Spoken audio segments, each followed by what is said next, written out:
সবচেয়ে বড় সমস্যা মিডিয়া নাই এখন, একটা বিজনেস হাউসের প্রতিনিধি হয়ে গেছে। চাটুকারিতা কাকে বলে এখন মিডিয়াতেই দেখা যায়, কিছু মনে করবেন। উদারপন্থী রাজনৈতিক দল, এটা কোনো রেজিমেন্টের রাজনৈতিক দল নয়। সেই কারণে তিনি বিএনপিকে তৈরি করতে চেয়েছিলেন একটা সত্যিকার অর্থেই একটা গণতান্ত্রিক রাজনৈতিক দল, যে কথাটা আমি সবসময় বলি। তার ক্যারেক্টারটা কি? Liberal democracy. সম্মানিত সাংবাদিক নেতৃবৃন্দ, প্রেস ক্লাবের নেতৃবৃন্দ, প্রিয় ভাই বোন, আসসালামু আলাইকুম। গতকাল খেলা দেখেছি, আমার প্রিয় দল ব্রাজিলের। খেলা দেখতে গিয়ে একটু ক্লান্ত বোধ করেছি, তো যেটা এখন আর পুরোপুরি কাটিয়ে উঠতে পারিনি। তো যাই হোক, আমি আসলে এখনো খেলাধুলা দেখতে পছন্দ করি, এখনো তরুণ, ভালো লাগে। বয়সে তরুণ না হলে মনে তো তরুণ অবশ্যই। তো শহীদ প্রেসিডেন্ট জিয়া রহমান সবাই আলোচনা করতে গেলে এত অল্প পরিসরে এটা হয় না। আসলে একটা কথা, খুব সত্য কথা বলেছেন, আমার যেটা মনে হয়েছে যে আসলে তার উপরে গবেষণাটা এত অপ্রতুল, যেটা আমার মনে হয় যে এটা ইতিহাসের প্রতি কিছুটা আপনার কৃপণতা দেখানো, অবিচার করা হয়েছে। আমি যেন অনুরোধ করবো, আমাদের তথ্যমন্ত্রী এখানে উপস্থিত আছেন, তার এখন সুযোগ আছে যে এই বিষয়টা নিয়ে শহীদ প্রেসিডেন্ট জিয়া রহমানের পুরো জীবনটা নিয়ে, তার কাজগুলো নিয়ে, তার চিন্তা ভাবনাগুলো নিয়ে একটা গবেষণা, অত্যন্ত মানে ভালো উঁচু মানের গবেষণা হওয়ার প্রয়োজন।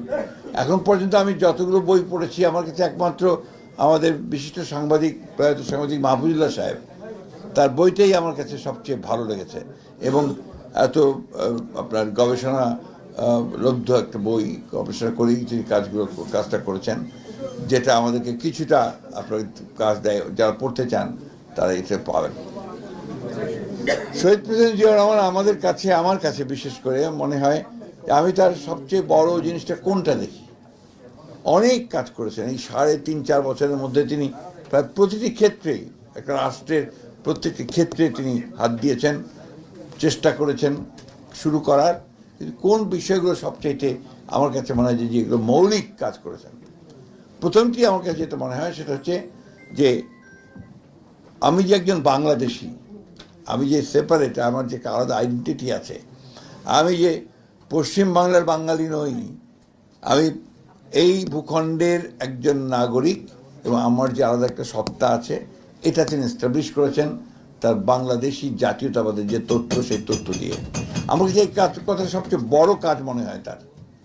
দ্বিতীয় কাজটি হচ্ছে যে তিনি যে কথাটা আমাদের তথ্যমন্ত্রীও বলেছেন, আমাদের হাই সিকদার সাহেব বলেছেন, যে শুধু সেটাই করেনি যে বিশ্বাসটা থাকে।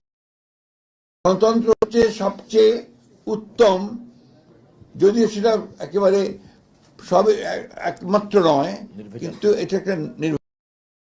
এটা একটা উত্তম শাসন ব্যবস্থা, যেটাকে একজন সৈনিক হয়ে তিনি কিন্তু নিয়ে নিয়েছিলেন, এবং ওটাকে প্রাতিষ্ঠানিক রূপ দেওয়ার জন্য তিনি কাজ শুরু করেছিলেন। তিনি, আপনি দেখেন, যখন 75 সালের পরে, আপনার সেই ঘটনার পরে সমস্ত রাজনৈতিক দলগুলো কিন্তু তখন তো বলতে, সমস্ত রাজনৈতিক দল বলতে আওয়ামী লীগ, আপনার মুসলিম লীগ এবং আরও অনেকগুলো দল ছিল, সমস্ত আপনার ছত্র খান, কে কোথায় আছে। কিন্তু উনি যারা শুরু করলেন যে গণতন্ত্রে বিশ্বাস করে এই ধরনের দলগুলোকে, এই ধরনের মানুষগুলো তিনি এক জায়গায় আনার চেষ্টা করলেন। এবং এটা চেষ্টা করতে কিন্তু আওয়ামী লীগের কাছেও তিনি গেছেন, আওয়ামী লীগকেও ডেকেছেন, বলেছেন যে আসলে আমরা এক। যারা এসছেন, অর্থাৎ তখন বামের দল, বশির রহমানের ন্যাপ, আমাদের শাহির রহমান সাহেবের United people's party, Kazi Zafar সাহেবের, এদেরকে তিনি একখানে করেছেন।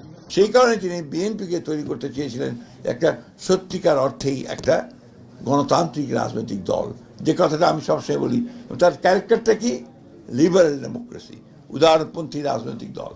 এটা কোনো রেজিমেন্টের রাজনৈতিক দল নয়, বা কোনো গোষ্ঠীভিত্তিক রাজনৈতিক দল নয় এটা। তৃতীয়ত, তিনি বাংলাদেশের অর্থনীতিকে টেনে উপরে তুলতে চেয়েছিলেন। এই যে চিন্তাগুলো, এই যে আপনার ভাবনাগুলো, যেটা সত্যিকার অর্থে একজন মহানায়ক, শুধু রাষ্ট্রনায়ক নয়, আমি বলি একজন মহানায়ক, ক্ষণজন্মা পুরুষ, তার পক্ষে এটা সম্ভব হয়েছে। তাই আমি শেষ করছি এই কথা বলে, আমি যে কথাগুলো বলেছেন এখানে, যে এখন একটা সুযোগ এসছে আবার জিয়া রহমানকে অনুসরণ করার সুযোগ এসছে আপনাদের প্রেস ক্লাবের আরো উন্নয়ন ঘটানোর জন্য। আমরা খুব কষ্ট পাই, ফ্রেন্ডলি বলি, যেমন আপনাদের যে অডিটোরিয়াম বলুন, মিলনায়তন বলেন, ওখানে অবস্থা খুব খারাপ, ওখানে আপনার কাজ কোনো অনুষ্ঠান করা যায় না। এখন একবার প্রধানমন্ত্রীকে নিয়ে আসেন, আমি তো প্রধানমন্ত্রীর মধ্যে তার ছায়া দেখতে পাই, তার প্রতিচ্ছবি দেখতে পাই। উনিও কিন্তু একইভাবে কাজ করছেন, দিন রাত কাজ করার চেষ্টা করছেন। এটাকে কাজে আপনারা তাকে বলেন, নিমন্ত্রণ করেন, নিয়ে আসেন, এবং তার কাছে যে আপনাদের অডিটোরিয়ামটা এটা আরো ভালোভাবে নতুন করে আপনার করা যায়। সেই সঙ্গে মিডিয়ার যে সমস্যাগুলো আছে সেগুলো সম্পর্কে তাকে বলেন। মিডিয়ার সমস্যাটা এখন বিশাল, আমি অত কিছু বলতে চাই না। সবচেয়ে বড় সমস্যা মিডিয়া, তো মিডিয়া নাই এখন, একটা বিজনেস হাউসের প্রতিনিধি হয়ে গেছে। যে কথাটা বলছিলেন চাটুকারিতা কাকে বলে এখন মিডিয়াতেই দেখা যায়, কিছু মনে করবেন না, কিছু মনে করবেন না। We have seen it in the last regime কিভাবে চাটুকারিতা হয়েছে। আমি আশা করবো যে এখন আপনারা সেখান থেকে বেরিয়ে এসছেন, লড়াই করেছেন, যুদ্ধ করেছেন এর বিরুদ্ধে, নিঃসন্দেহে আপনারা ভালোভাবে কাজে লাগান। আমরা আপনাদের সঙ্গে আছি, আগেও ছিলাম, এখন আছি। রাস্তায় যেমন একসাথে দাঁড়িয়ে মিছিল করেছি, এখনো দরকার হলে প্রয়োজনে আমরা এই ব্যাপারে আপনাদেরকে সর্বোচ্চ সহযোগিতা প্রদান করবো। আপনাদের